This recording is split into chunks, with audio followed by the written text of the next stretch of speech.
नमस्कार, शाम के ठीक 5 बज चुके हैं। आप देख रहे हैं आपका अपना शो इंडिया का सवाल और मैं हूं आपके साथ प्रीति चौहान। देश में अग्निपथ को लेकर घमासान मचा हुआ है और मैं इस वक्त बात करूंगी इंडिया के सवाल में। और इस वक्त का जो सबसे बड़ा सवाल होगा वो यही कि क्या भारत बंद छात्रों की समस्या का एकमात्र हल है? क्या भारत बंद से अग्निवीरों को समाधान मिल जाएगा? जिन छात्रों को अग्निवीरों की लिस्ट में होना चाहिए था, जिन युवाओं को सेना में भर्ती होने का सोचना चाहिए था, वो दंगाई कैसे बन गए?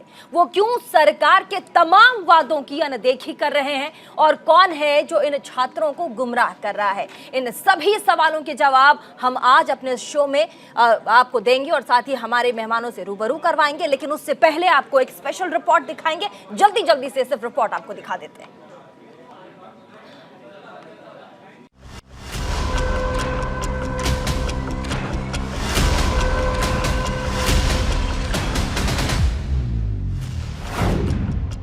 सियासत का अग्निपथ भारत बंद।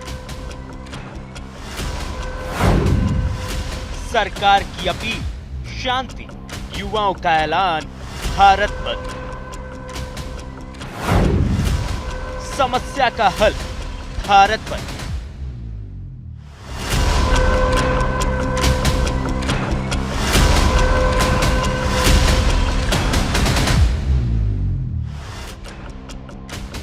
सेना में भर्ती के लिए केंद्र सरकार की ओर से लाई गई अग्निपथ योजना का देश भर में जोरदार विरोध हो रहा है।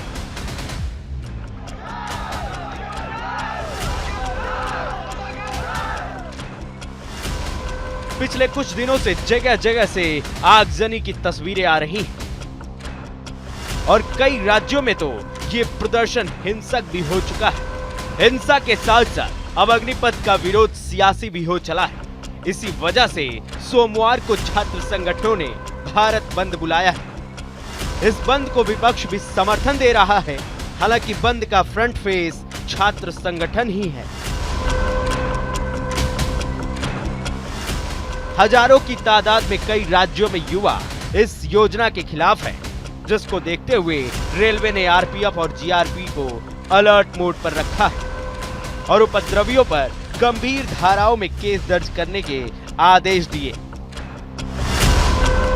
कोई भी हर हालत में इसको वापस लेना है, इसको वापस किसी भी कीमत में लेना है वापस। हम लोग इसको वापस के बिना मानेंगे नहीं। यही प्रदर्शन होगा और एग्जाम जल्द से जल्द कराया जाए। 2 साल हो गए हमने रनिंग भी क्लियर करी, मेडिकल भी क्लियर करा। 2 साल हो गया हमें आश्वासन देते हुए कि हमने पेपर लेना है। कोई किसी ने पेपर नहीं लिया सर। हम 2 साल से वेट कर रहे हैं। अभी जो टीओडी लागू कर दिया 4 सालों के लिए, हम 4 साल मेहनत करते हैं सर। 4 साल करके हमें कुछ नहीं मिलेगा। हमें इंडियन आर्मी के लिए जान देते हैं, जान हम यहाँ पे मर भी जाएंगे, पुलिस से शायद देंगे हम। अग्निपथ योजना के मुताबिक सेना में 4 साल के युवाओं की भर्ती होगी, जिन्हें अग्निवीर बुलाया जाएगा। योजना के तहत भर्ती किए गए 25% युवाओं को भारतीय सेना में 4 साल के बाद आगे बढ़ने का मौका मिलेगा, जबकि बाकी अग्निवीरों को सेना में तो मौका नहीं मिलेगा, लेकिन बाकी कई ऐसे सरकारी विभाग हैं जो उनको नौकरी देने में प्राथमिकता देंगे। सरकार बार बार अग्निपथ के फायदे गिना रही है, योजना में बदलाव भी कर रही है, लेकिन विरोध का सिलसिला थम नहीं रहा। सीएपीएफ और असम राइफल्स में अग्निवीरों के लिए 10% आरक्षण दिया जाएगा। अग्निवीर की आयु सीमा 21 से बढ़ाकर 23 कर दी गई। इंडियन कोस्ट गार्ड समेत 16 सुरक्षा बलों की नियुक्तियों में आरक्षण मिलेगा। अग्निवीरों को रिटायरमेंट के बाद सस्ता लोन दिया जाएगा। सरकारी नौकरियों में अग्निवीरों को प्राथमिकता दी जाएगी।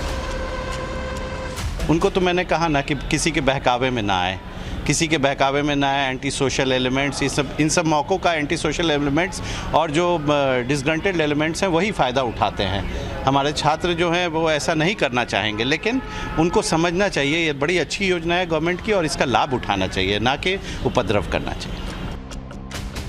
अग्निपथ योजना की घोषणा के बाद से देश के कई हिस्सों में छात्र इसका विरोध कर रहे हैं। कई राज्यों में आगजनी, पत्थरबाजी की घटनाएं घट रही हैं, लेकिन ऐसा नहीं है कि ऐसी योजना भारत में ही हो। भारत की तरह दुनिया के कई ऐसे देश हैं जहां कम अवधि के लिए सेना में भर्तियां होती हैं, लेकिन जरूरी बात यहाँ ये है कि इन देशों में सेना में सेवा देना अनिवार्य है और इसके लिए कानून बनाया गया है। हालांकि अग्निपथ योजना में ऐसा नहीं है। Switzerland, Syria, Georgia, Sweden, Brazil, Israel, उत्तर कोरिया, सिंगापुर, थाईलैंड, रूस और ब्रिटेन। देश में हो रहे बवाल को रोकने के लिए सरकार हर संभव कोशिश कर रही है। योजना में तमाम तरह की छूट के ऐलान रोज किए जा रहे हैं, लेकिन बवाल है कि थमने का नाम नहीं ले रहा है। या यूं कहें कि अग्निपथ के बहाने कुछ सियासी दल अपना खोया वजूद हासिल करने में जुट गए, लेकिन उन्हें ये जरूर सोचना चाहिए कि वो अपना वजूद हासिल कर किस कीमत पर ये बवाल कर रहे हैं। क्या देश जलाकर किसी की शोहरत में इजाफा भी हो जाए तो क्या ये सुकून देगा? और सवाल ये भी कि क्या वास्तव में युवा अग्निपथ के विरोध में है या फिर उन्हें बरगलाया गया है। Bureau report, news India. तो इंडिया के सवाल की आपने एक रिपोर्ट देखी, लेकिन शो में आगे बढ़े, लेकिन उससे पहले आपको दिखाते हैं कि कहां कहां आज अग्निपथ को लेकर घमासान मचा, कहां कहां भारत बंद का असर दिखा। अग्निपथ के विरोध में भारत बंद आज कितना असरदार रहा है, हम आपको ये 10 विंडोज दिखा रहे हैं, 10 शहरों के बारे में बता रहे हैं। पटना सबसे पहले, जहां से विरोध की शुरुआत हुई, रांची, हावड़ा, देहरादून, बठिंडा, बनारस, चेन्नई, मुरादाबाद, अमृतसर, गोरखपुर, ये वो 10 शहर हैं, 10 राज्य हैं, 10 शहरों की तस्वीर हम आपको दिखा रहे हैं जहां पर आज इस अग्निपथ के विरोध में आज धरना प्रदर्शन किया गया। छात्रों की तरफ से बंद बुलाया गया था और उसका असर देखने को मिला है। और इस विरोध में आप देखिए पटना में, क्योंकि शुरुआत वहां से हुई थी और जो छात्र हैं वो काफी उग्र हो गए थे, उसके बाद आज सरकार की तरफ से भी, राज्य सरकार की तरफ से भी उनसे निपटने के तमाम तैयारियां की गई थी। और 10 तस्वीरों के बाद हम शुरुआत करते हैं अपने डिबेट की। और आज के हमारे जो मेहमान हैं, सबसे पहले Anuj Mathur, major general defence expert है, हमारे साथ जुड़ेंगे। और साथ ही निपुण आलम बयान, राजनीतिक विश्लेषक है, हमारे साथ स्टूडियो से जुड़ेंगे। साथ ही जावेद अहमद, प्रवक्ता हैं कांग्रेस के, और साथ ही सूर्या मैथिल, नेता हैं बीजेपी के, हमारे साथ स्टूडियो से जुड़ेंगे। और अनुराग भदौरिया जी, प्रवक्ता है समाजवादी पार्टी से। तनुज जेएनयू से छात्र हैं। आप सभी का बहुत बहुत स्वागत है न्यूज इंडिया 24/7 में। और सबसे पहले जो मेरा सवाल है वो तनुज से है कि तनुज थोड़ी ही देर में हमारे साथ जुड़ जाएंगे, माफ कीजिएगा, थोड़ी ही देर में तनुज हमारे साथ जुड़ जाएंगे, लेकिन मेरा जो पहला सवाल है वो बीजेपी के जो प्रवक्ता हैं उनसे मैं ले लेती हूं। सर, एक बात बताइए, आपकी ये जो पॉलिसी है इससे सबसे पहले तो युवा संतुष्ट नहीं है, आप कॉन्फिडेंस में क्यों नहीं ले पा रहे? उनको कहां लैक कर रही है बीजेपी, कहां लैक कर रही है पार्टी? धन्यवाद। पहले तो आपको और आपके सभी दर्शकों को भारत माता की जय, वंदे मातरम। देखिए, ये जो भी विरोध प्रदर्शन हो रहा है, इसमें भारतीय सेना में जाने वाले अभ्यर्थियों के नाम पर कुछ असामाजिक तत्व और राजनीतिक जो दल हैं उनकी यूथ विंग्स काम कर रही हैं। आप देखिए, अभी कुछ टाइम पहले बिहार में अरेस्टिंग हुई और उत्तर प्रदेश में अरेस्टिंग हुई, तो वहां पर क्या निकला? एनएसयूआई के जो जिला और प्रदेश की टीम है उनके मेंबर्स वहां पे अरेस्ट हुए। और साथ ही साथ आप समझने की कोशिश करें, जिस प्रकार से डीएम जो हैं बिहार में, एक उन्होंने भी इस चीज को वेरीफाई किया कि कुछ कोचिंग इंस्टीट्यूट्स जो स्टूडेंट्स हैं उनको बरगला रहे हैं। और मेरा तो आपके माध्यम से भी सभी उस स्टूडेंट्स से एक निवेदन है कि आप भारतीय सेना में जाना चाहते हैं तो अपनी तैयारी कीजिए। आपको 21 से ज़्यादा 23 साल का अभी रिलैक्सेशन दिया गया है। जिनका 2 साल का अगर टारगेट रहा था, उन्होंने तैयारी भी की थी, तो उनको दोबारा से मौका मिलने जा रहा है। इतना बड़ा काम हो रहा है, देश के अंदर सेना का रिफॉर्मेशन हो रहा है, और उसका ये जो विरोध है वो विरोध असामाजिक तत्व और देशद्रोही ताकतें कर रही हैं। कॉन्फिडेंस की बात आती है सूर्या जी, विश्वास की बात आती है, विश्वास में लेना क्या सरकार का काम नहीं है? अगर आप पॉलिसी बना देते हैं, उसके बाद अगर छात्र ये कहते हैं कि हम इस पॉलिसी से सहमत नहीं है, ये हमारे हित में नहीं है, सरकार का क्या काम है? देखिए, एक बात बताएं आप मुझे, तीनों सेनाओं के अधिकारियों ने प्रेस कॉन्फ्रेंस की, सरकार के वरिष्ठ मंत्रियों ने प्रेस कॉन्फ्रेंस की, अपनी योजना बताई। अब सेना तो किसी के हिसाब से नहीं चलेगी। सेना ने खुद इस बात को बताया कि ये जो भी योजना वो ला रहे हैं, इस योजना पे उन्होंने 2 साल से लगातार काम किया है और 30 साल से इस योजना को लाने की कोशिश कर रहे थे। तो ये देश की जो सेना है उसकी एक औसत आयु घटाने के लिए इस योजना को लाया गया है।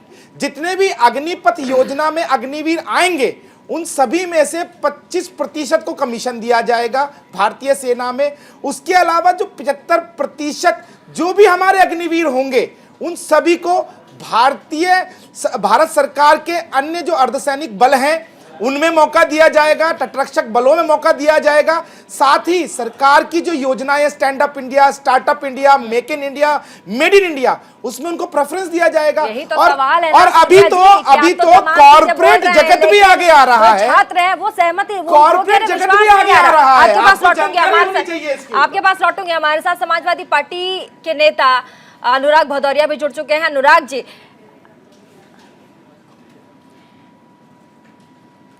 जी,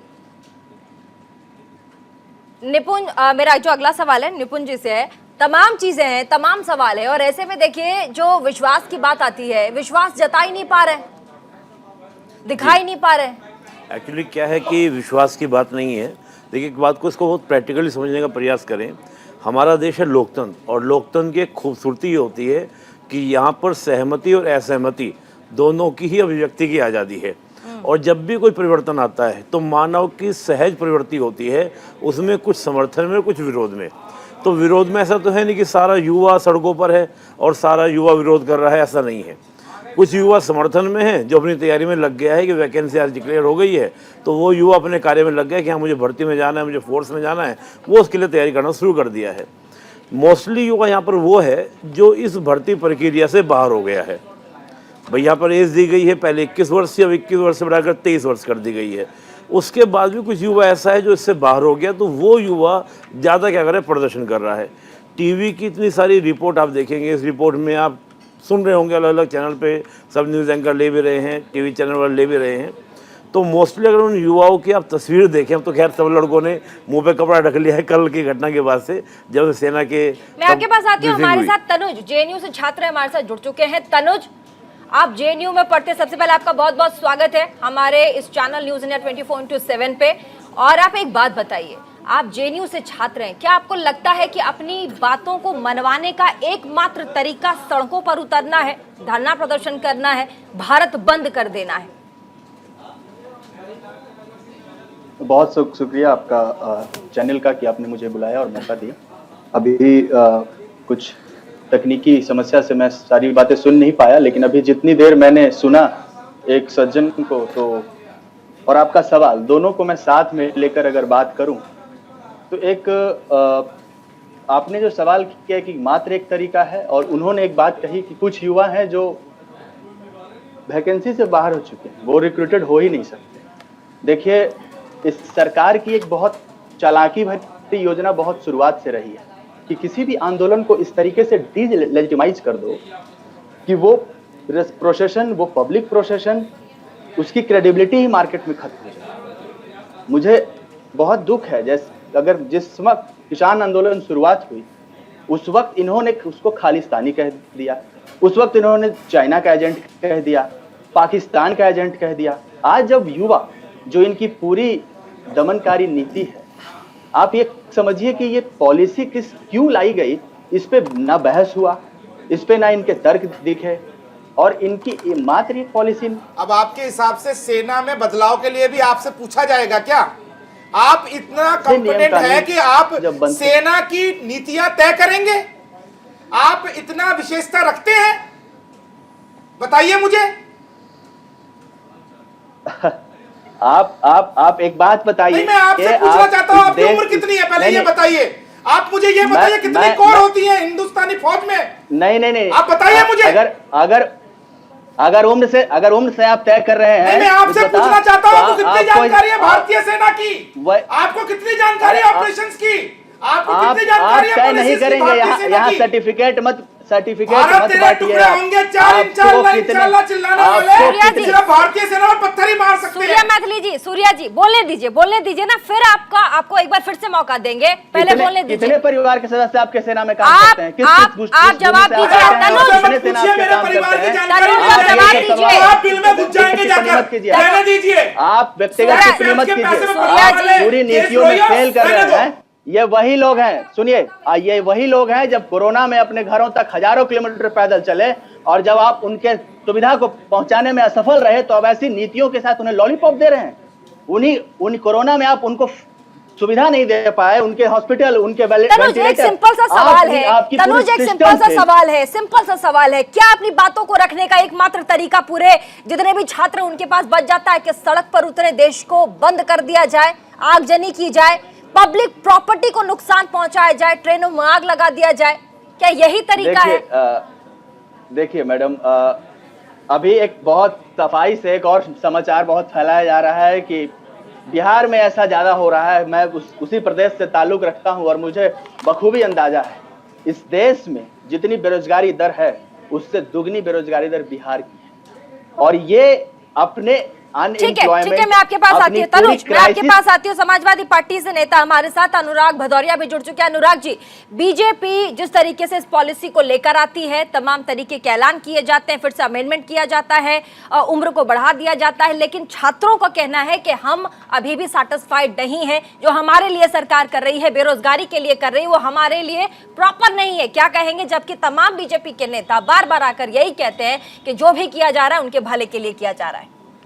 बीजेपी के नेता बहुत ईमानदार है। भारतीय जनता पार्टी देश के बारे में सोचती है, युवाओं के बारे में सोचती है, अब ये शंका होने लगा है, क्योंकि इनकी जो भी पॉलिसी आती है, चाहे कृषि कानून लेके आए, चाहे ये नोटबंदी लेके आए, सीए का कानून लेके आए, ये किसी से विचार विमर्श नहीं करते। अब अग्निवीर का लेके आए, 4 साल की नौकरी दे रहे हैं। सोचिए आप, 4 साल युवा जो यहाँ पे जो गाँव में लोग रहते हैं, उनके माँ बाप अपना खेत गिरवी रखते हैं, किस तरह से मेहनत करके बच्चों को बाहर पढ़ने के लिए भेजते हैं कि बच्चा को नौकरी मिलेगी तो उसकी लाइफ सेटल हो जाएगी।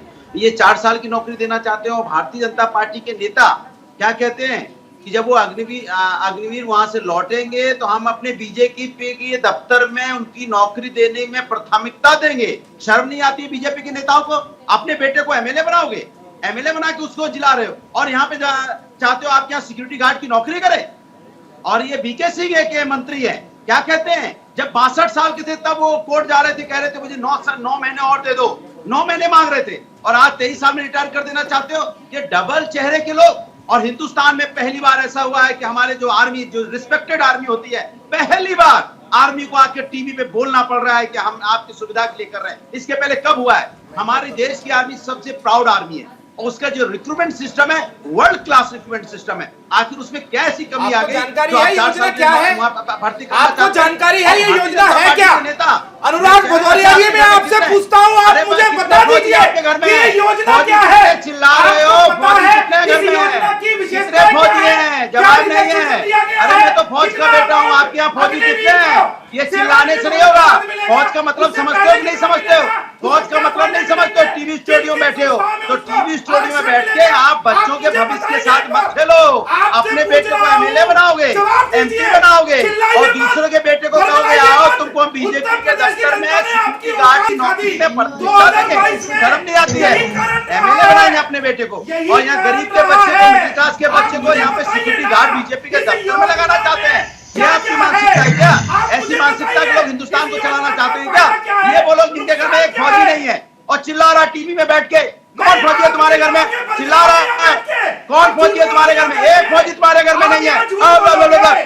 फौज का मतलब जानते हो क्या होता है? आर्मी की स्पेलिंग क्या, जरा बताना। आर्मी कैसे लिखा जाता है बताओ? आर्मी की स्पेलिंग बताओ। आर्मी की स्पेलिंग मालूम है? आर्मी की स्पेलिंग नहीं मालूम है? फौजी का मतलब नहीं पता है, रिक्रूटमेंट सिस्टम नहीं पता है, फौज में क्या होता है? चिल्ला रहे हो यहाँ बैठ के, चिल्ली करने का मंच नहीं है, अपनी अपनी बातों को बहुत प्यार से रखिए। बैठ के चिल्ला रहे हो टीवी पे, अग्निवीर लिख ले तो आप मुझे बताओ ना क्या योजना है? अग्निवीर की स्पेलिंग बताओ। सूर्या जी, आपको बात करने का मौका मिला, अपनी बातों को रखने का मौका मिला। अनुराग जी को बोल लेने दीजिए, फिर आपके पास आती हूँ। अनुराग जी बोलिए। देखिए बीजेपी के नेता अभी इनसे पूछो अग्निवीर की, आप चुप रहिए, मैं बोल रहा हूँ। पोल खुल गई, अग्निवीर की स्पेलिंग क्या है? क्या योजना है? लिखा जाता है। अग्निवीर की स्पेलिंग क्या है? अग्निवीर की स्पेलिंग क्या है? जरा बताइए नेताजी, बता अपने अखिलेशुद्दीन भैया से पूछो पहले जाकर। अरे अग्निवीर सुखोई के स्पेलिंग अंदर बताओ। कितने सीटर होते हैं? बस हो गया ना, बस अब चुप हो अरे जाओ। भैया जाओ अब पहले ये अपने आपकी अखिलेश औकात है, भैया से पूछ ये के आओ। आपकी हैसियत है लंदन कि के अग्निवीर तरफ से, स्पेलिंग नहीं ऑस्ट्रेलिया आती के है तरफ और यहाँ बता रहे ये है वो है ये है वो है। अग्निवीर की स्पेलिंग बताओ ना, मैं पूछ रहा हूँ, मैं पूछ रहा हूँ अग्निवीर की स्पेलिंग क्या आती मैं है? आपसे पूछ रहा हूँ, योजना बता दो क्या अरे योजना अरे है? भैया, स्पेलिंग अरे तो मैं भैया बता ही भैया दूंगा। भैया, दादा दादी नानी सब याद हो गए? स्पेलिंग पूछ लिया तो सब याद आ गए ना। फिर वही बात ये है कर आपका रहे हो। असली चेहरा। यहाँ बैठकर अपने बेटे को- मजाक अपने हंसी मत बेटे करो। को- आपसे अपने पूछ बेटे रहा हूँ को योजना क्या है? MLA बनाना चाहते हो आपको पता है और ये देश योजना के बच्चे क्या को है? कह रहे हो कि इसका हमारे उद्देश्य दफ्तर में क्या नौकरी है? करेगा। आपकी घटिया राजनीति सेना के लिए या 4 नहीं साल है। की नौकरी सेना देना चाहते हो, आपकी भविष्य के घटिया साथ राजनीति के खिलवाड़ लिए कर रहे नहीं है। हो और याद हिंदुस्तान की रखिए, संस्कृति ऐसे और संस्कार बात को कंपेयर कर रहे हो रसिया ऐसे से, किसी की बात सुननी यूक्रेन नहीं से, जाएगी। रुक जाइए ब्रिटेन अनुराग से। जी, रुक जाइए अनुराग जी, रुक जाइए। हमारे साथ अनुज माथुर जी भी हैं, मेजर जनरल हैं, हमारे साथ जुड़ चुके हैं। सर आप बताइए, क्या ये छात्रों के लिए प्रवक्ता को बोलने दिया था जिसको आर्मी का स्पेलिंग नहीं आती? आती हूँ अनुराग जी, आती हूँ अनुराग जी। अनपढ़ को आपने बोलने दिया था इतनी देर, अनपढ़ को बोलने दिया था जिसको अग्निवीर की स्पेलिंग नहीं पता है, वो स्टूडेंट की बात कर रहा है। भाषा की मर्यादा को रखिए। अभी अनुराग जी भाषा की मर्यादा को रखिए। अग्निवीर की स्पेलिंग नहीं आती है तो भाषा की मर्यादा क्या होती है? संतुलन इस समय में अनपढ़ हो तो हम संतुलित क्या नहीं करें है। भाई? हारने के बाद स्पेलिंग आपकी बताओ। स्थिति खराब हो चुकी है, मुझे मिलिट्री की पता है। स्पेलिंग अनुराग जी आती हूँ मिलिट्री आपके की पास। स्पेलिंग क्या उत्तर प्रदेश होती की है? मेडिकल सुविधाएं बहुत अच्छी हो गई है। जाइए किसी रुक मानसिक जाइए, अस्पताल में अपना इलाज अनुराग जी कराइए। रुक जाइए, अनुराग जी रुक जाइए। फौजी है, नहीं सूर्य बता जी, पा रुक रहे जाइए, हो बस हो गया। और बात हो गया अनुराग जी, हो गया अनुराग जी, हो गया। और भी हमारे साथ गेस्ट हैं अनुराग जी, और भी हमारे साथ गेस्ट हैं, और भी हमारे साथ गेस्ट हैं, उनको बात कर लेने दीजिए। मेजर जनरल अनुज माथुर हमारे साथ है। सर आप बताइए, स्टूडेंट्स के लिए, जो छात्र हैं उनके लिए ये जो अग्निपथ है, ये पॉलिसी बनी है, कितनी कारगर होगी? वो कह रहे हैं हम सहमति नहीं है, हमारे अंदर विश्वास ही नहीं है। सरकार लेकर आई है, लेकिन हमारे अंदर तो भरोसा होना चाहिए ना कि हम इस नौकरी के लिए हमें जाना चाहिए या नहीं। इसी का तो विरोध हो रहा है। प्रीति, मैं पहले 2-3 बातें आपको क्लियर कर दूं जी कि एक उस योद्धा को जिसने 40 साल देश की नौकरी करी, जनरल वीके सिंह के बारे में गलत बयानी करने का किसी को हक नहीं है। याद रखें इस बात को, बिल्कुल बिल्कुल हक नहीं है। पॉलिटिकल पार्टी के मेंबर हैं, आप भूल रहे हैं इस बात को। पॉलिटिकल पार्टी के मेंबर हैं, पॉलिटिकल पार्टी के मेंबर हैं, लोकसभा के सदस्य हैं, आप भूल रहे हैं इस बात को। आप भूल रहे हैं मेजर साहब। मैं आपका सम्मान करता हूं क्योंकि आप किसी पॉलिटिकल पार्टी मेरा सम्मान ना करें बेहतर रहेगा। पॉलिटिकल पार्टी के मेंबर हैं वो। मुझे आपके सम्मान की कोई एक मिनट यार प्रीति, कैन आई टॉक? अरे मैं आपको सैल्यूट करता हूं। अनुराग जी बोलिए, अनुराग जी, अनुराग जी, अनुराग जी उनको बोल दीजिए। अनुराग जी आती है ना आपके पास? अनुराग जी एक सेकंड के लिए रुक जाइए। अनुराग जी बस एक सेकंड के लिए रुक जाइए। बोलिए बोलिए माथुर साहब। आपको यही तरीका, मैंने इनको ये नहीं कहा कि आप उसको पार्लियामेंट एमपी है उसको कितनी भी गाली दे ले। जो इन्होंने बात बताई कि 2 साल का उन्होंने 9 महीने दे दो, ये दे दो, कम दे दो, वो बात उस समय की है जब वो चीफ थे। आपको पता नहीं है वो क्या किस्सा है। आप कृपया शांत रहें इस बात पे। पहली बात, मंत्री हैं, दूसरी बात मैं आपको मैं बताता वो हूं, पार्टी के मेंबर हैं, मैं उनसे सवाल कर सकता हूं। अरे आप कोई मंत्री हैं, आपका सम्मान करता हूं। आप बोलोगे तो मैं आपका सम्मान करने में खड़ा हो जाऊंगा। सम्मान की दरकार नहीं है। आप देखिए यहाँ ना राजनीतिक ये आप दोनों ही रुक जाइए। मेजर साहब आपसे सिंपल सा सवाल है, छात्रों के लिए कितना कारगर होगा? सीधे सीधे शब्दों में जल्दी से बता दीजिए। आप मुझे मौका देंगी बोलने का तो बोलिए ना सर। तो मेरा ये कहना है कि इनको कि पता होना चाहिए कि सेना कैसे काम करती है। और सेना में आपको मैं बताना चाहता हूं कि 1971 में भी 5 से 7 साल कलर्ड सर्विस अलाउड थी सेना में जवानों के लिए मात्र।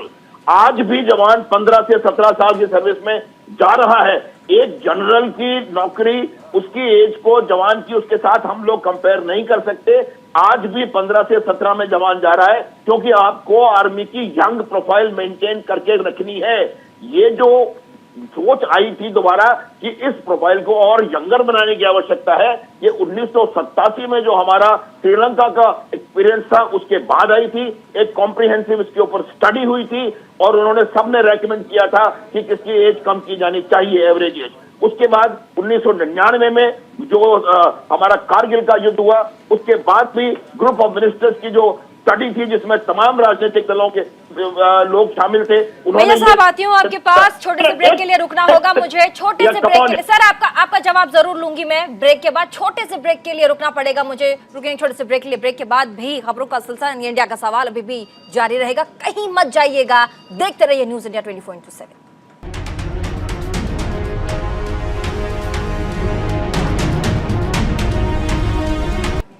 तो ब्रेक के बाद एक बार फिर से स्वागत है आप सभी का इंडिया के सवाल में। और आज हम अग्निपथ जिसको लेकर आज पूरे देश भर में बवाल रहा, साथ ही भारत बंद का आह्वान स्टूडेंट्स ने किया था, उसका कितना असर रहा उसके बारे में आज हम बातचीत कर रहे हैं। लेकिन सवाल यहाँ ये बनता है कि क्या अपनी बात को रखने का, क्या अपनी बात को मनवाने का एकमात्र तरीका यही बचता है कि हम प्रदर्शन करें, हिंसक हो जाए, भारत बंद कर दें? तो सब ब्रेक के बाद मेजर जनरल साहब आप कुछ कह रहे थे, आपका जी फिर बताइए। मेरे को कृपया बोलने दे प्लीज। बिल्कुल बोलिए सर, बिल्कुल बोलिए, मंच से बोलने का है। तो मैं जो आपको कह रहा था बोलिए कि बोलिए क्या होता है कि आर्मी का काम करने का तरीका जो है वो मालूम होना चाहिए। और आर्मी में जो होता है हर रैंक अलग अलग उम्र पे रिटायर होती है। ये जो 62 साल की बात कर रहे हैं, चीफ 62 साल कल रिटायर होना शुरू नहीं हुआ है मोदी के आने के बाद। ये chief of the Indian army 62 साल पे, आज से 62 साल पहले से रिटायर हो रहा है, इसमें कोई संदेह ना हो। क्योंकि जिस प्रकार की आवश्यकता होती है, जिस प्रकार का काम होता है, उस प्रकार से आपकी रिटायरमेंट एज निर्धारित की जाती है। हर रैंक की रिटायरमेंट एज अलग है।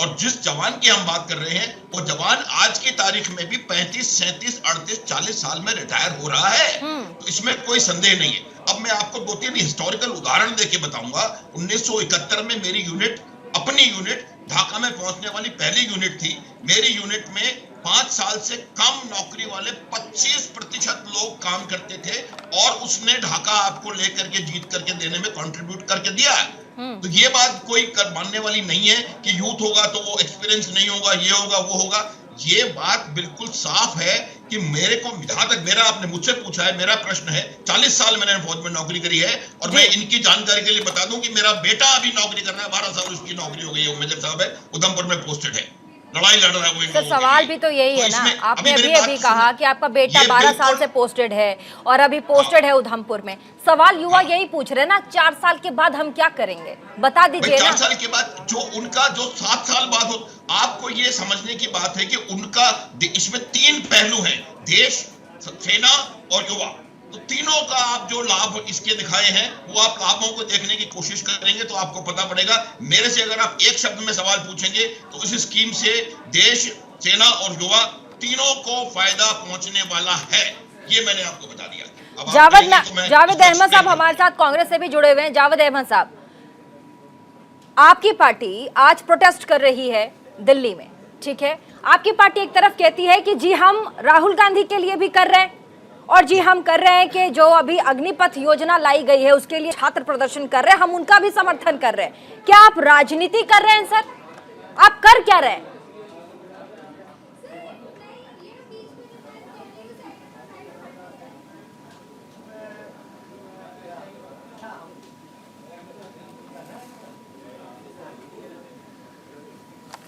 जावेद अहमद साहब, अपना जो स्काइप है आपका वो अनम्यूट कीजिएगा, म्यूट है, आपकी आवाज नहीं आ रही है।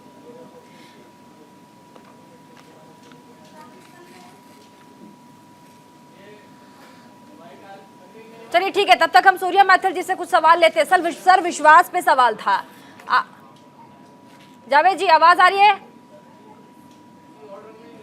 एक बार चेक कर लीजिए सर, आपकी आवाज नहीं आ रही है। तब तक आगे बढ़ते हैं। बीजेपी के प्रवक्ता हमारे साथ सूर्या मैथर जी भी हैं। आप कुछ कह रहे थे सूर्या जी, आपको मैंने टोक दिया, आप लगातार चिल्ला रहे थे, आप यही कह रहे थे कि विश्वास कीजिए, विश्वास करना होगा।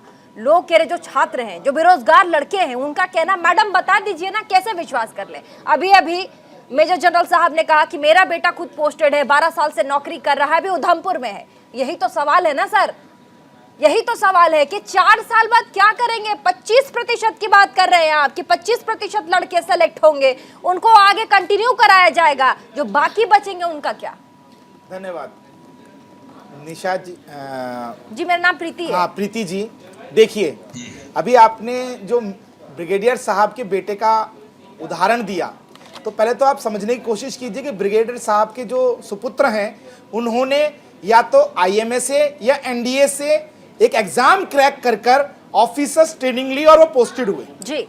दूसरी बात, अभी जो हम अग्निवीर और अग्निपथ की बात कर रहे हैं, हमारे जो सेना की रीढ़ की हड्डी जवान है उसके विषय पे हम बात कर रहे हैं। जवानों की जो औसत आयु है इस समय हमारी सेना में वो 30 साल है, 31 साल है जी। लेकिन जो और आर्मीज हैं उनमें यही जो औसत आयु है 25 से 26 साल है। तो भारतीय सेना ने अपनी भविष्य की रणनीति के अनुसार इस योजना को वो लाए हैं।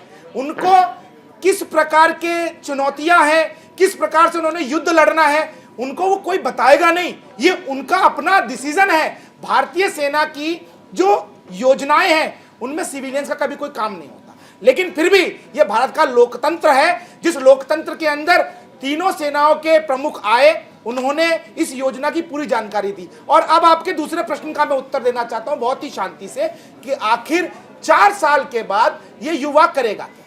अब एक बात बताएं प्रीति जी, आप मुझे एक युवा बता दीजिए जो कि इस भारतवर्ष में आज के समय में यदि 24 साल का होगा तो उसने अपने कमाए हुए 12 लाख रुपए उसके पास हो, उसके पास स्किल्ड हो, वो डेवलप्ड हो, वो पूरी तरह तंदुरुस्त हो, फिट हो, ट्रेंड हो और उसके पास वरीयता हो कि और जो अर्धसैनिक बलों में वो जाएगा, पुलिस में वो जाएगा, तटरक्षक बलों में जाएगा या भारतीय सेना के ऑफिसर्स जो आपका एग्जाम से उसमें क्रैक करेगा तो उसको वरीयता मिल जाएगी। ये जो अग्निपथ है ये युवाओं को स्किल्ड करने की सबसे बड़ी योजना है। सर, आपकी पार्टी के बड़े नेता ये भी कहते हैं कि 4 साल के बाद कुछ नहीं तो भारतीय जनता पार्टी के लिए जो सिक्योरिटी गार्ड हम रखते हैं उनके लिए उन्हें नियुक्त कर लिया जाए, उन्हें नियुक्त करेंगे। क्या ये शब्द कहने चाहिए? देखिए प्रीति जी, मैं आपके इस वक्तव्य पे बिल्कुल विरोध करूंगा।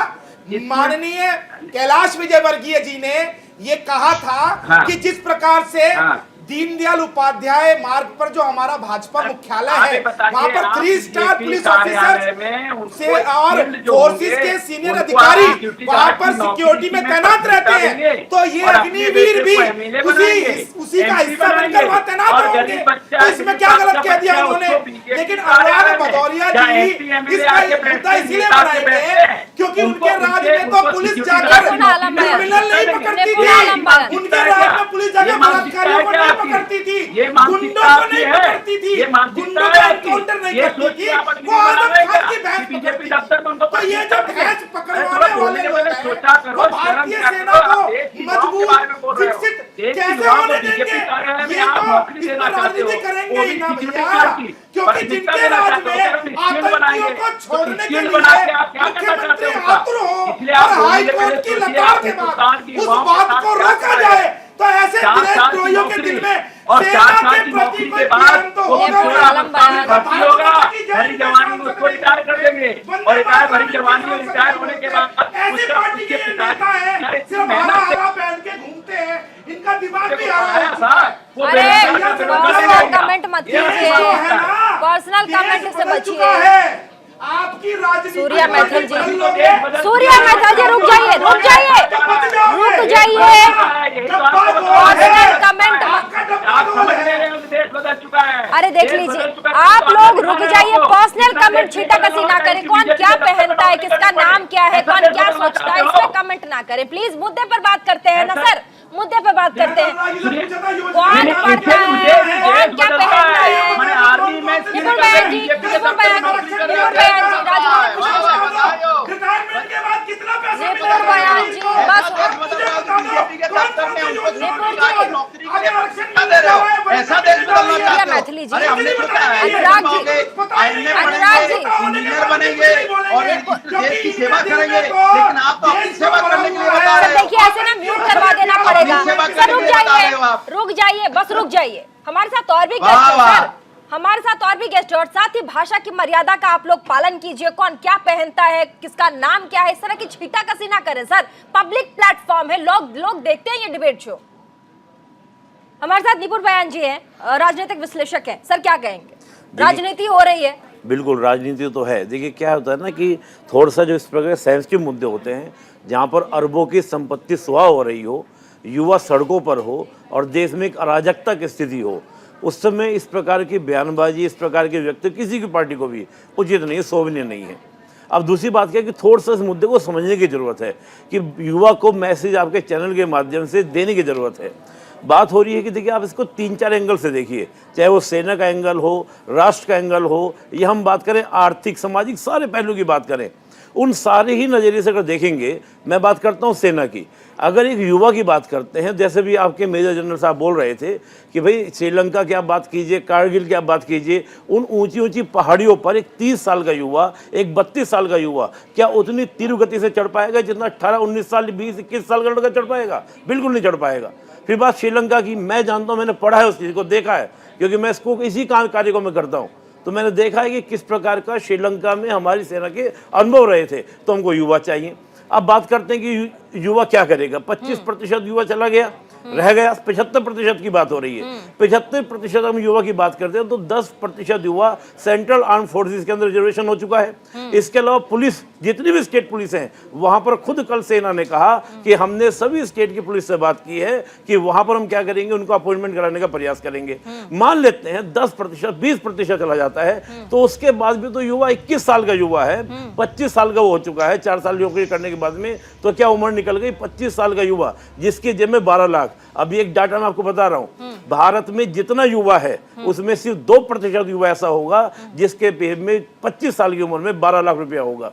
12 लाख रुपए में वो बहुत सारी योजनाओं को, स्टार्टअप है, स्टार्टअप में जहां भारत आज वर्ल्ड रिकॉर्ड बना रहा है, हम 100 यूनिकॉर्न क्रॉस कर चुके हैं। तो क्या हम युवा को यही चाहते हैं कि सैनिक बना रहे? कहना चाह रहे हैं माथुर साहब, बोलिए। माथुर साहब कुछ कहना। मैं यही कहना, इन्हीं की बात का समर्थन करते हुए मैं कहना चाह रहा हूं कि उसके पास पैसा है। देखिए 3 प्रकार की चीजें वो कर सकता है यहाँ से निकलने के बाद। एक, वो अपनी फर्दर स्टडीज के लिए कर सकता है, उसके लिए प्लेटफॉर्म उसको प्रोवाइड किया जा रहा है। दूसरी, नौकरी ढूंढ सकता है, जिन्होंने बहुत अच्छे से बताया, उसके लिए प्लेटफॉर्म दिया जा रहा है। तीसरा, वो अपना एंटरप्रेन्योरशिप, कोई अपना खुद का काम कर सकता है, उसके लिए उसके पास धन है। और सबसे बड़ी उसके पास जो ताकत है वो 4 साल की military on the job training, 6 महीने की एक्चुअल ट्रेनिंग, देश के बारे में उसकी भावना और उसकी जो भक्ति की जो ताकत है, डिसिप्लिन, इंटेग्रिटी, ऑनेस्टी, ये जो गुण है, इतने गुणों को लेकर के वो बाहर जाएगा। गुणों का जवाब ना स्टूडेंट से ले लेते हैं। गुण जो आप बता दिए, आप दोनों ने गुण बता दिए हैं। हमारे साथ तनुज है, हमारे साथ जेएनयू से तनुज है। तमाम गुणों को बता दिया गया है कि 25% छात्रों को वहां कंटिन्यू कराया जाएगा। 75% जो छात्र बच रहे हैं उन पर सवाल है। बता दिया गया कि 75% जो छात्र है, भैया ये करेंगे आगे जाकर के। अब सवाल कहाँ बनता है? तनुज बताइए। कंपनी नहीं है। पहली बात आपको ये समझनी पड़ेगी कि इंडियन आर्मी जो है मार्केटिंग कंपनी नहीं है। जो ये बार बार ये दिखाने की कोशिश की जा रही है कि आपको 12 लाख मिल जाएगा, कोई 20 लाख मिल जाएगा, कोई 25 लाख मिल जाएगा। मैं कह रहा हूं, अभी तमाम तरीके के सवाल किए गए, आप उनसे पूछिए कि ये 12 लाख, 15 लाख, 20 लाख क्या ये अपने घर के बच्चों को भेजेंगे? वैसे 4 साल करके 15 लाख ले लो, 20 लाख ले लो। ये जो शिक्षा की बात कर रहे हैं कि मैं 4 साल निकलने के बाद आप शिक्षित होंगे, हायर एजुकेशन में जाएंगे। आप एक बात बताइए, अगर मुझे हायर एजुकेशन में जाना है तो क्या मैं इंडियन आर्मी ज्वाइन करूं? क्यों नहीं सबके बच्चे ऐसे करें? मैं जिस प्रदेश से आता हूं, प्रीति जी, मैं एक बात बोलना चाहता हूं, के बच्चे पहले इंडियन आर्मी ज्वाइन करें। अनुज जी जो बोल रहे हैं, मैं इनकी बात को थोड़ा सा बता दूं। एक तो ये मार्केट मार्क्सवाद की आइडियोलॉजी बाहर निकलने चाहते हैं, हर चीज मार्केट। दूसरी बात ये कह रहे हैं कि हायर एजुकेशन में कितना पैसा लगता है? गांव का लड़का जिसके पास में कोई मजदूर जिसके पिताजी हैं, सुनिएगा, मजदूर जिसके पिताजी हैं, किसान जिसके पिताजी हैं, हायर एजुकेशन के लिए पैसा कहां से लाएगा? बताइए। कुछ भी तरीका नहीं उसके लेबर कोड का। क्यों लेबर कोड क्यों चालू किया? आप मजदूरों की बात ही मत कीजिए, आप किसानों की बात करने के साथ जब किसान बिल भी लाया गया तो ये लोग यही कह रहे हैं। एक बार तनुज को सुन लेते हैं, बोलिए। एक बार तनुज को सुन लेते हैं। निपुण जी स्वाद नहीं पढ़ा रहे यहाँ पर। निपुण जी एक बार तनुज को सुन लेते हैं। बाकी देश की जनता मार्केट करना शुरू कर देते हैं। नहीं, इनको समझ आती है सब कुछ। देश की जनता, इन्होंने फार्म बिल लाया, किसानों को समझ नहीं आया। जेएनयू के लोगों को समझ आती है सारी बात। जेएनयू के लोग विद्वान बैठे हैं, हम सब लोग तो बेवकूफ हैं। सारा देश बेवकूफ है। जेएनयू के लोग विद्वान, मार्क्सवादी विद्वान, कम्युनिस्ट विद्वान, नहीं देखिए वो सीपीआई विद्वान। आप सुनिए मेरी बात, आप किस तरीके से फायदे पहुंचाएंगे, आपके पास कोई रोड मैप नहीं है। आपने ये लाने के पहले क्यों डिस्कशन नहीं किया? क्यों आप पार्लियामेंट में इसको टेबल पर नहीं लाए? तमाम अपोजिशन पार्टी इस पर क्यों नहीं बहस की? अनुज जी, आप ये मानते हैं कि सरकार बगैर डिस्कशन के चलती है? एक लोकतांत्रिक सरकार बगैर परिचर्चा के, बगैर आपके डेलीगेशन के, बगैर डिस्कशन के चलती होगी? कैसी बात आप कर रहे हैं? थोड़ा बहुत तर्क है या नहीं है? आपको सेना के तीनों जवानों ने कहा कि 2 साल से की आवाज आ गई है उनकी। तनु जी रुक जाइए, रुक जाइए तनु। एक बात मैं क्लियर कर दूं, अभी मेजर जनरल ने कहा कि श्रीलंका में जब हमारा ऑपरेशन तब से मांग हो रही थी, ये क्या डिस्कशन नहीं है? अरे पढ़ते हो जावेद अहमद या साहब, बैठ के केवल कुछ और ही करते हो? जावेद अहमद साहब, जावेद अहमद साहब, जावेद अहमद साहब, आज आपकी पार्टी प्रोटेस्ट कर रही थी दिल्ली में, ऐसे में आपकी पार्टी ने कहा कि हम राहुल गांधी के लिए प्रोटेस्ट कर रहे हैं। दूसरी बात वो कहते हैं कि जो अग्निपथ है उसके खिलाफ भी प्रोटेस्ट कर रहे हैं। आपकी पार्टी क्या राजनीति कर रही है? प्रोटेस्ट कर क्यों रही है? क्या पार्टी क्लियर है?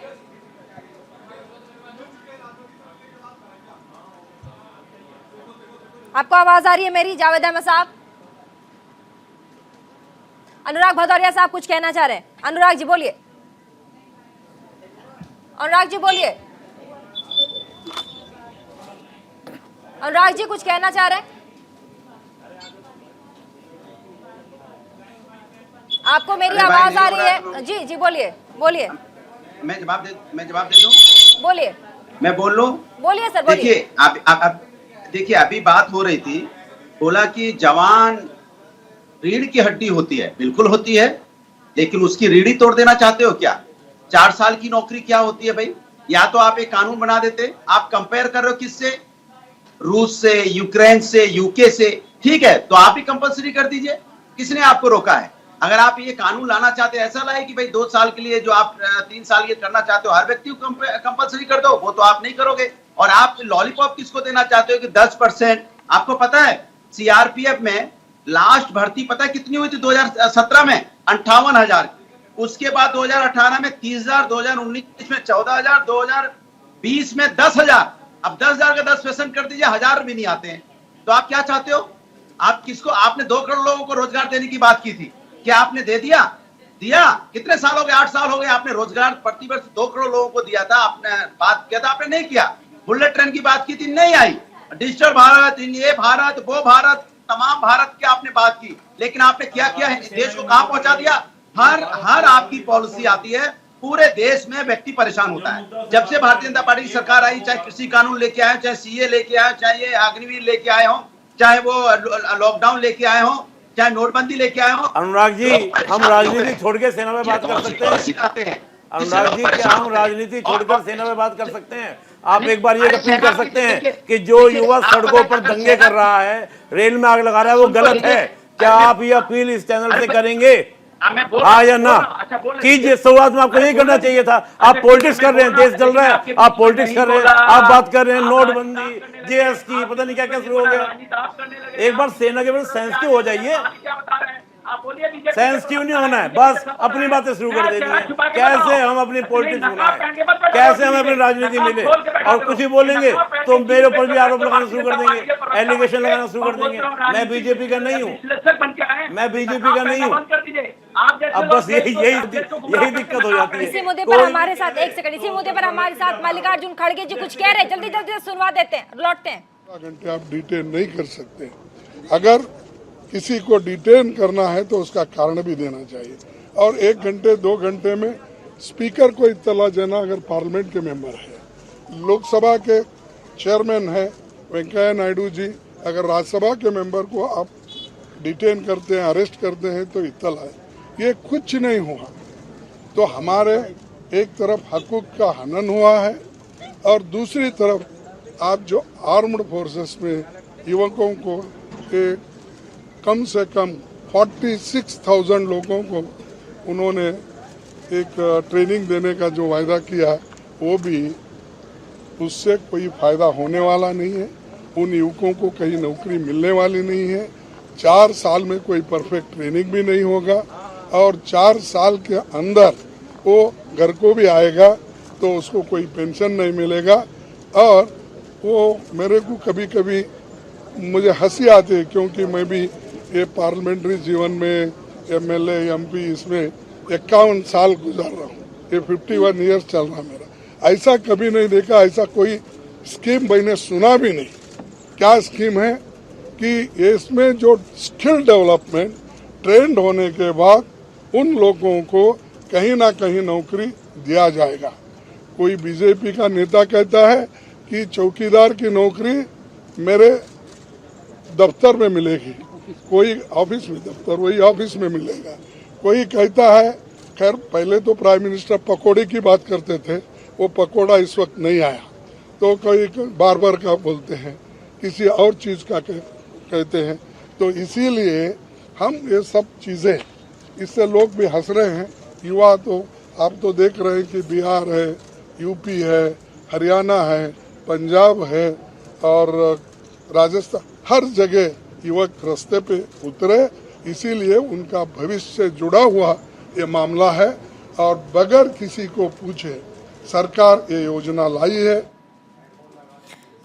तो मल्लिकार्जुन खड़गे, आपने सुना उनको अग्निपथ वाले मुद्दे पर पूरे देश में आज बंद बुलाया गया था। ऐसे में जो डेलीगेशन है, राष्ट्रपति से मिलने आज कांग्रेस का पूरा डेलीगेशन गया था ज्ञापन सौंपने के लिए। क्या कुछ कहा उन्होंने आपने सुन लिया, लेकिन आगे बढ़ेंगे क्योंकि हमारे साथ तमाम मेहमान अभी भी जुड़े हुए हैं। अनुराग भदौरिया कुछ कह रहे थे। मैं आपसे कह रहा था कि जो भर्ती हो रही है, लगातार भर्ती नहीं हो रही है। आप 2 साल हो गए सेना में भर्ती नहीं हुई, 1.5 लाख से ज्यादा पद खाली है। जवानों के पद खाली क्यों नहीं भर्ती किया आपने? आप बोलोगे कोविड है, कोविड में चुनाव हो सकता है, सीएम चीफ मिनिस्टर बन सकते हैं, जिला पंचायत अध्यक्ष बन सकते हैं, लेकिन जवानों की भर्ती नहीं हो सकती। कमाल है, यूथ की भर्ती नहीं हो सकती। कैसी सरकार है? ऐसी निर्दयी सरकार आपने देखी है? सरकार बनाएंगे लेकिन चुनाव के कोविड के दौरान में कहेंगे कोविड चल रहा था लेकिन भर्ती नहीं होगी। ये हालत है, तो क्या गारंटी है कि कल को ये क्या करने वाले हैं? या तो और दूसरी तरफ कहेंगे नहीं रेगुलर भर्ती चलती रहेगी। झूठ बोलते हैं ये। अगर रेगुलर भर्ती करनी होती तो अब तक की होती। आपने 2 लाख के पद खाली पड़े थे जवानों के, नहीं किया आपने। ये जो इनकी नीयत है रोजगार नहीं देने की, इनकी जो नीयत है पूरे देश को प्राइवेटाइज करने की, ये इनकी नीयत है कि हम 23 साल में निकाल देंगे, उसके बाद जाइए अपना धक्का खाइए, फिर नौकरी कहाँ मिलती है नहीं मिलती है ये बोलते हैं। आप कह रहे हैं, सभी लोग कह रहे हैं कॉर्पोरेट में नौकरी मिलेगी, यहाँ मिलेगी, वहां मिलेगी, बीजेपी के दफ्तर में मिलेगी। ये भविष्य होगा उनका? जो सोच रहे थे कि हम इंजीनियर बनेंगे, हम डॉक्टर बनेंगे, आईपीएस आईएएस बनेंगे। नहीं, एक बार सुनिए, जिस प्रकार से अनुराग भदौरिया जी केवल और केवल झूठ बोल रहे हैं, ये बहुत दुखद है। ये सेना के ऊपर राजनीति कर रहे हैं। ये पूरे कार्यक्रम में एक भी बार नहीं बोले जो युवा सड़क पर हैं, जो सरकारी संपत्ति जला रहे हैं, 1000 करोड़ से ज्यादा सरकारी संपत्ति जो है स्वाहा हो गई है, कितनी सैकड़ों ट्रेनें इस समय रद्द हो गई हैं, उन सभी ने गलत किया है। ये नहीं बोला इन्होंने, क्योंकि परोक्ष रूप से इनके कार्यकर्ता इस दंगे में, इस बवाल में इन्वॉल्व हैं। और रही बात जहां तक ये कि अभी जो ये कह रहे थे कि भैया 1.5 लाख भर्तियां क्यों नहीं जल्दी से सब समय की कमी है, तो इन्होंने शायद पीसी नहीं सुनी, इन्होंने शायद पीसी नहीं सुनी। तो सेक्रेटरी अंडर सेक्रेटरी जो उन्होंने कहा था कि हमारा जो इंफ्रास्ट्रक्चर है हम डायरेक्टली 1.5 लाख भर्तियां नहीं ले सकते हैं, हम स्टेप बाय स्टेप भर्तियां करेंगे।